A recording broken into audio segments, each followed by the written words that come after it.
रब्बी औज़िनी अन अशकुरा नेमतक अल्लती अनअमत अलैया। ये वो दुआ है कि जिसके बारे में मुफस्सिरीन किराम ये फरमाते हैं कि 40 साल की उम्र में मांगी जाने वाली दुआ है। और औज़ेनी के अंदर ये माना पाया जाता है कि अल्लाह पाक आप मेरी उम्मीद को बरकरार रखें, मेरे जोश मेरे जज्बे को बरकरार रखें, मेरी हौसला अफजाई करें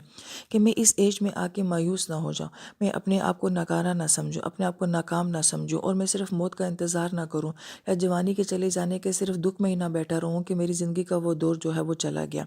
बल्कि मेरी ज़िंदगी के आखिरी हिस्से को नफ़े वाला बना दे, काम वाला बना दे। मैं इस दुनिया से जाना चाहता हूँ, एक अच्छे इख्तिताम के साथ जाना चाहता हूँ। जैसे कि हमने अभी बात की कि नबी अलैहिस्सलाम को 40 साल के बाद टारगेट दिया गया था कि आपने पूरी दुनिया तक जो है वो कुरान पहुँचाना है। तो गोया कि आपकी ज़िंदगी का जो मैक्सिमम काम है दावत का, वो तो 40 के बाद ही शुरू हुआ है।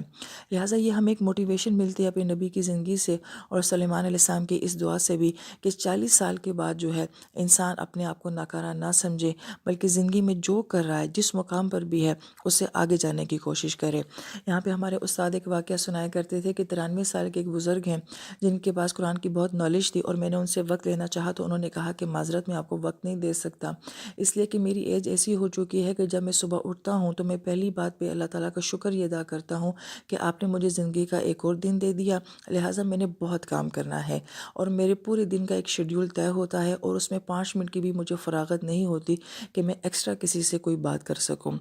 तो मेरे उस्ताद ये फरमाते थे कि मुझे इस बात के ऊपर हैरानगी हुई कि 93 साल का इंसान जो है उसने भी अपनी ज़िंदगी में एक शेड्यूल बनाया और उसके पास 5 मिनट भी ऐसे नहीं हैं जिसमें वो फारग रह सके।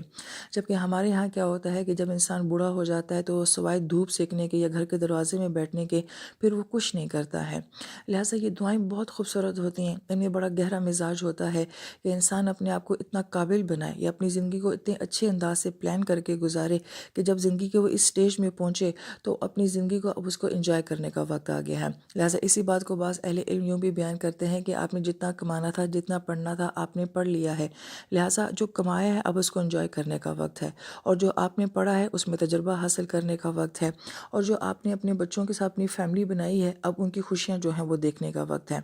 लिहाजा ये दुआएं हमें सिखाती हैं कि ज़िंदगी किस प्लानिंग के साथ गुजारनी चाहिए और किस तरतीब के साथ जो है हमारी ज़िंदगी का हर स्टेज जो है वो बहुत ही नज़्म ज़ब्त के साथ जो है वो आना चाहिए।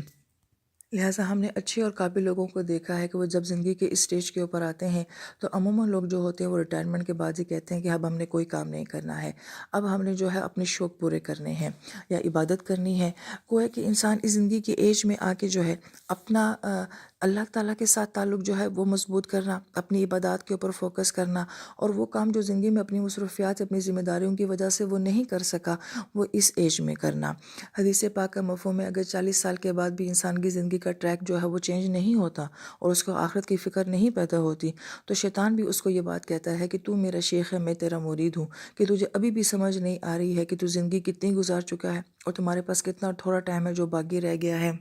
लिहाजा इस दुआ के अंदर बहुत सारी खूबसूरतियाँ ये हैं कि ज़िंदगी की इस एज तक पहुँचने तक हमारी ज़िंदगी में जो काम अहम थे वो हो जाने चाहिए और ये तभी हो सकता है कि जब इंसान को जवानी में ये बात समझ आ जाए कि मैंने किस तरतीब के साथ अपनी ज़िंदगी में चलना है और फिर जब ये एज आ जाए तो इंसान इस वक्त को बहुत खूबसूरती के साथ, बहुत उम्मीद के साथ, बहुत जोश के साथ और बहुत खूबसूरत अंदाज के साथ गुजारे कि हमारी ज़िंदगी में जो काम अधूरे रह गए हैं वो हम अब आके पूरे करें और बल्कि यूँ कहें कि हम अपनी तलाफ़ी की ज़िंदगी भी गुजार सकते हैं कि जो नेकियां मैं नहीं कर सका वो नेकियां मैं अब कर लूँ, जो गुनाह मैं पहले नहीं छोड़ सका वो गुनाह मैं अब छोड़ लूँ। तो गोया कि इस दुआ को बड़े वसी पस मंज़र में जो है वो देखा जा सकता है और ये बहुत ही खूबसूरत दुआ है कि मालिक अल्लाह मेरा जोश ज़िंदा रखना, मेरी उम्मीद ज़िंदा रखना, मेरी सलाहियतों को जो है वो ज़िंदा रखना।